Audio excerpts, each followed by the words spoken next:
Hello अस्सलाम वालेकुम बच्चों। देखो अब हम समाकलन सीखेंगे, ठीक है।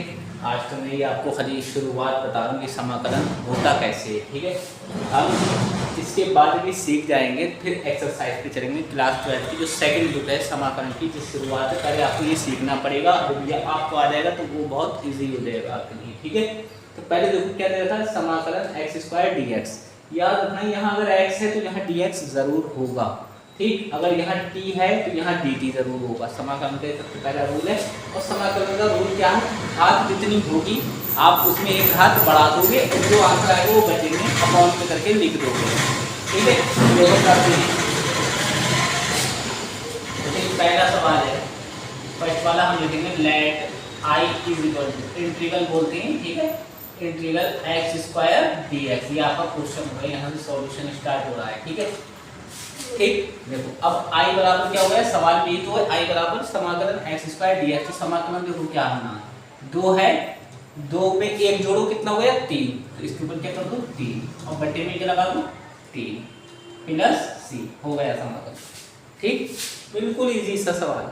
अब ऐसे ही दूसरा करना है, तो दूसरा देखो इसमें थोड़ा है वही चीज, सॉल्व i लेट क्या मानेंगे i इज इक्वल टू, ये dx अंदर गुणा करेगा, इधर से समाकलन करेगा, तो ये बन जाएगा x³ dx, ठीक है।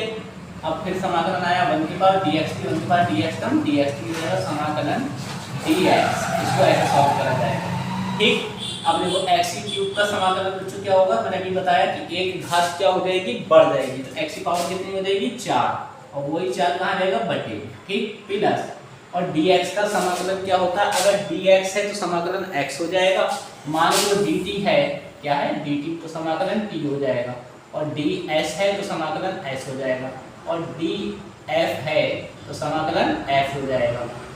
मान लो समाकलन dA दे रखा तो समाकलन a हो जाएगा, ठीक। उसी प्रकार dx है तो dx का बच्चों क्या हो जाएगा x हो जाएगा, ठीक। और प्लस c कांस्टेंट समाकलन के लिए c जोड़ देते हैं। इसका भी मतलब है कुछ ना कुछ, मगर वो आगे चैप्टरों में आएगा, मगर फिलहाल अभी आप समझ लो ये आपका समाकलन इस सवाल का भी हो गया। क्या करना है, देखो सिंपल सी बात है कि 3 है, 3 को 1 बढ़ा दो 4 और वही बट्टे में लिख देना 4, और यहाँ 1 हो तो 1 ये dx कम dx, ये dx आ गया तो dx का समाकलन माना जाएगा तो x हो जाता है, और प्लस c कांस्टेंट हम कुछ अपने पास से जोड़ देते हैं। अब ऐसे यह सवाल है, देखो फिर वही काम करना है, let i is equal to, देखो a कांस्टेंट हो गया ये वाला, और किसका समाकलन होगा x² dx, फिर d कांस्टेंट हो जाएगा यहाँ x dx हो जाएगा, ठीक, प्लस यहाँ c कॉमन हो गया, यहाँ dx हो जाएगा, ठीक है। अब बच्चों देखो a तो ऐसी रहेगा, a ऐसी रहेगा, x की पावर कितनी है 2, तो ये कितनी हो जाएगी 3, एक घात बढ़ गई। अब जो ये पावर है वही पावर आपको बटे में भी लिखना है, ये याद रखना समाकलन में। अब देखो b है ये, प्लस b ऐसी रहेगा, इस x की पावर कुछ नहीं है तो 1 तो होगी, जहाँ कोई पावर नहीं होती है वहां 1 होगी, तो 1 होगी तो 1 का डबल करोगे तो क्या आ जाएगा 2, और यही 2 बटे में भी आ जाएगा, ठीक। प्लस c ऐसी रहेगा कांस्टेंट वाला, कांस्टेंट का समाकलन नहीं होता है।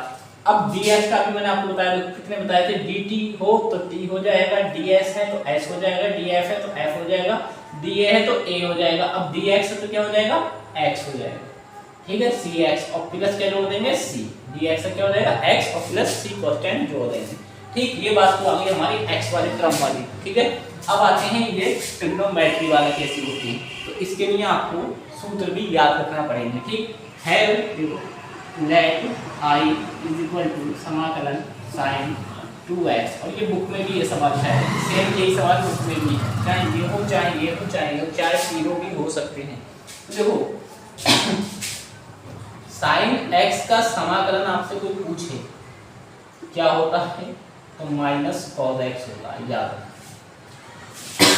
ऐसी sin का क्या होगा माइनस cos 2x, अगर यहाँ थीटा में 2x लगा तो यहाँ भी 2x लगाओगे, 3x लगा तो यहाँ भी 3x लगाओगे, 4x लगा तो भी 4x लगाओगे। अब ये दो जो है ये दो, ये वैसे अवकलन करते थे सामने लगाते थे, मगर अब क्या हो रहा है समाकलन, तो ये चीज कहाँ जाएगी बटे में, और प्लस c हो जाएगा, ये आपका आंसर हो गया।